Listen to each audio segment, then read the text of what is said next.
This is the Lifestyle and Weight Loss for Teens podcast. If you're a mom and want to help your child who is struggling to lose weight, you are in the right place. If you are looking for healthy lifestyle tips, Dr. Gourgari is here to help you understand the science around safe weight loss in teens and children. Because what works for adult weight loss is not always the best for children. This podcast is for educational purposes only. Dr. Gourgari does not provide medical, psychological, or nutrition therapy advice. You should not use this information to diagnose or treat any health problems without consulting your own medical practitioner. And now, your host, Dr. Jenny Gourgari.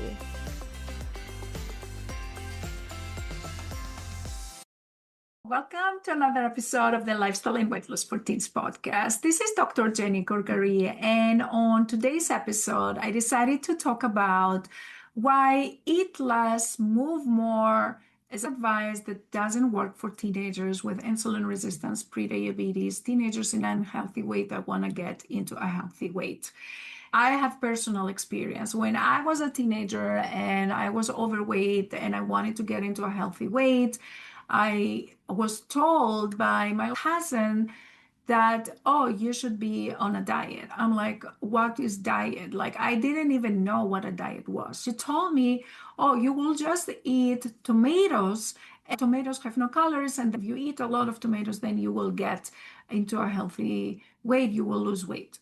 So I was so naive at that time that I ate tomatoes, but I added feta, I added bread, and I was eating tomato and feta all the time while I was watching my favorite movies on TV. I think maybe I was 11 years or 12 years. That was the first time I became familiar with the dieting word. And soon I realized that that didn't work. But then I thought, oh, it's the tomato that doesn't work. And if I try something else, it's going to work. And now I know that the whole concept of dieting is the problem. Now I know that puberty is a biology that is not addressed by tomatoes or by any other restricted diet. So I wanted to give you today 3 main reasons why the eat less, move more approach is not the best approach when we have a teenager that has insulin resistance, PCOS, prediabetes. They want to get healthier. They want to decrease their cholesterol. They want to become healthier. And giving them this blunt advice is no. So reason number 1 is teenagers are still growing. They're not like adults that they have a certain height, there's a certain amount of calories that they need. No, teenagers are growing. The more they grow, the more calories they require. The taller they are, the higher the calories that they need. And how much calories does a teenager need? There's general rules and recommendations published according to age. However, they're not the same for every teenager. We have teenagers that are very athletic, they play sports a lot, and we have teenagers that they spend a lot of their time in front of the TV or doing homework. Those 2 teenagers do not require the same amount of calories. I hear all the time, oh, but he eats, and then there's no weight gain because the kid was like playing sport 15 hours every week, right? He was in soccer team, he was in basketball team, he was rock climbing. So that teenager that I saw, yeah, he was eating all the time. He was not gaining weight. He was not growing because he was exercising too much. So if you want to know specifically what are the requirements for your teenager, ask your pediatrician, ask your endocrinologist or your dietitian. So a certain amount of calories is not ideal because these requirements change in teenagers as they grow. And because they grow, they need more calories, they need carbohydrates, they need protein, they need fat in order to progress normally into puberty. Not giving them the ingredients they need can be harmful. We don't want restrictions. I made another episode about whether keto diet is good for teenagers. You can go and listen to that. It's lifestyleforteens.com/keto podcast. There is a list of previous podcast episodes if you're listening on podcast. The second reason why eat less, move more advice is not adequate for teenagers is because this doesn't talk about the specific hormones that are high in teenagers. They affect insulin resistance. Teenagers have high spikes of growth hormone. Growth hormone creates insulin resistance. There is 25 to 30% decrease of insulin sensitivity in teenage years because of these hormonal spikes. And the eat less, move more approach does nothing to address this insulin sensitivity problem because of puberty.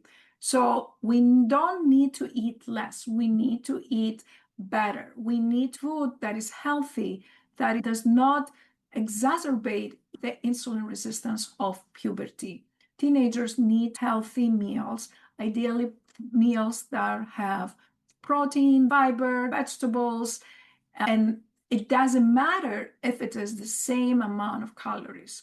If you have 600 calories from a burger, it's not if you have 600 calories from Greek yogurt and strawberries and a piece of grilled chicken and a salad with tomatoes and olive oil. It can still be 600 calories, but they don't have the same effect on teens' metabolism. So again, the second reason is that the eat less, move more plain advice does not work is because it doesn't take into account the puberty insulin resistance. The other thing I want to mention is how many times have you tried to exercise more, particularly when it's like New Year's? Everybody exercises New Year's. I go to my gym, the gym is full. Then after 3 months, the gym is empty.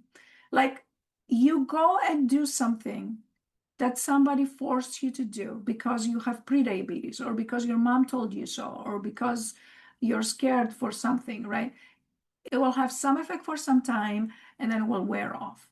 The secret is do something that is fun. Do something that is easy for you to do.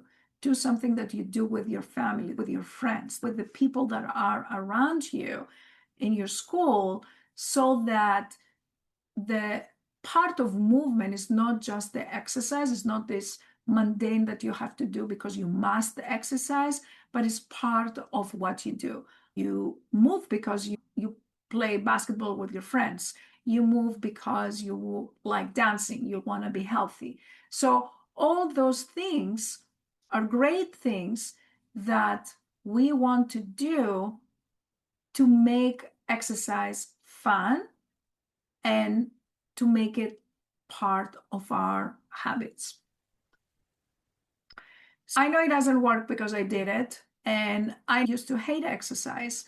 And I know kids love exercise. I know most kids like to have a break and PE at school because it's like the easiest. You don't have to study, you don't have to do anything. When I was a teenager, PE was my worst. I didn't like PE at all because I was always the last person when the teacher asked us to run, and I was always last in the line, and I felt so embarrassed. I couldn't move. I was out of breath. So that made me hate exercise even more. That made me hate PE even more. Like, little did I know at the time that, first of all, it's not a competition. It's not something that, is who is first, right? That's not about that. Second of all, is there are fun ways to be active. There are fun ways to move your body. And if I was doing the same thing with my friends, I probably wouldn't care. I probably would be fine. And that's why I love playing with my friends. I just didn't like this, okay, get in line and start running around school and let's do 5 rounds of school, right? Make the activity fun. Make the food fun. It's not like a diet. It's not a restriction. Teenagers that go on diets are more likely to develop eating disorders. And we don't want the focus to be around a specific diet. We don't want even the focus to be around a certain weight. We want the focus to be around what keeps us healthy. Teenagers love to look better and they're more confident. I totally get that. Everybody wants to look beautiful, but we are really focusing on this for something even more important, which is health. Decrease risk to develop diabetes, decrease risk to develop complications. We need to start now, step by step, before things get worse. And oftentimes I hear from families, I don't know where to start. I don't know if my kid is at risk. You can go lifestyle4teens.com, check my free resources, download 3 hidden signs of insulin resistance. What you can do right today is free. And if you like this episode, click and subscribe on YouTube, follow my podcast. I would appreciate if you could leave a review and share this with other friends and family that you think may benefit. And if you know families that have teenagers that they struggle with those constant yo-yo diets, please have them listen to that. There's a better way to do things. I hope this was helpful. I'll talk to you next week. Take care. If you enjoyed listening to this podcast, I invite you to come check out the LIFT program. It's Dr. Gourgari's 12-week coaching program for teens and their moms, where we take all this information, we apply it to your daily life, and we work together so your teenager learns how to create a healthy lifestyle so they can feel happier, more confident, less stressed, and love their body again. Visit the website at lifestyleforteens.com and click on the Work With Me and free resources to learn more about this program and get free help to start this journey right away.